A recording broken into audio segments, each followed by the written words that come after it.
I'm really excited to share today's tip with you because I think it's particularly strong. It's actually 4 tips in one from Scott Barker. Scott runs partnerships at Sales Hacker. He's an evangelist for Outreach.io, the general manager of the Enterprise Sales Forum in Vancouver, and he was one of the contributors to the new B2B Sales Mentors book, which we'll talk more about in a few minutes. Here's Scott. What's up, guys? All right, I wanted to share with you the 4 skills that I see that salespeople need to build in order to be successful into 2019. And a lot of it stems from this kind of shift I see that salespeople need to start behaving more like marketers. And it's a kind of transformation that I went through about 3 years ago or so. And I started slowly building some of these skills that, you typically be relegated to like the marketing department. And it's worked wonders for me. So I wanted to share a few things. So number 1 is learn copywriting skills. And that's not just how to write a good email and what you were taught in English in university. No, go out and test the markets on different, clear, concise messaging and see what grabs people's attention. What you'll learn, when you start putting messages out there is nobody cares. So you have to find a way to make them care, and you need to start thinking like a storyteller on the marketing side would, and start playing around with different things, and it will be extremely helpful. For me, it was helpful anyway to apply to my pitch.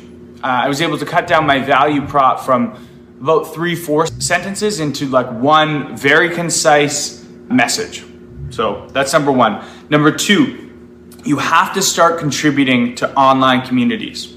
This is no longer an option in my eyes. Your prospects are living somewhere, they're educating themselves in communities. You need to find where those are and you need to show up. At least 20 minutes a day. And this is not to pitch. Again, this is not to pitch. No pitching.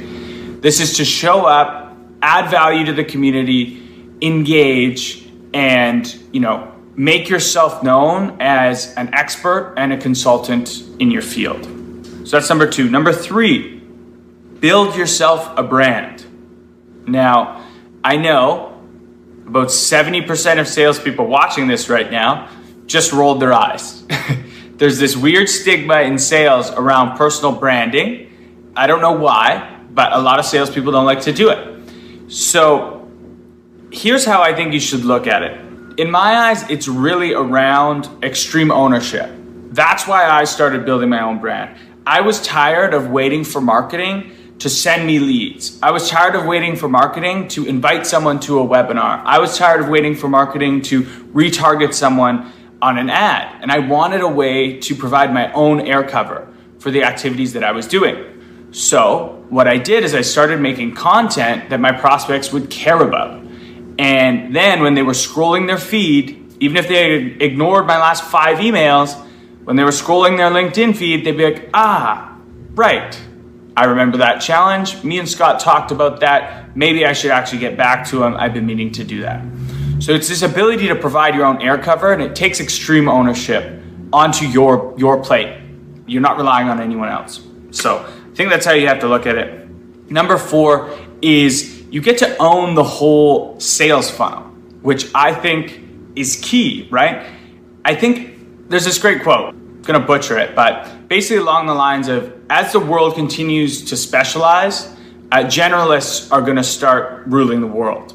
And I agree with that. I think in sales, we went through this kind of hyper specialization with the BDRs, AEs, CSMs, all this stuff. But technology, through AI and machine learning and the ability to automate mundane tasks, I think over time, we're actually going to see the rise of the generalist again. Someone who's strong in marketing, someone who's strong in sales, someone who's strong in operations, who's going to work as kind of an orchestrator of all these sections of the process with the aid of technology. So if you build these skills now, you'll be, ahead of the curve.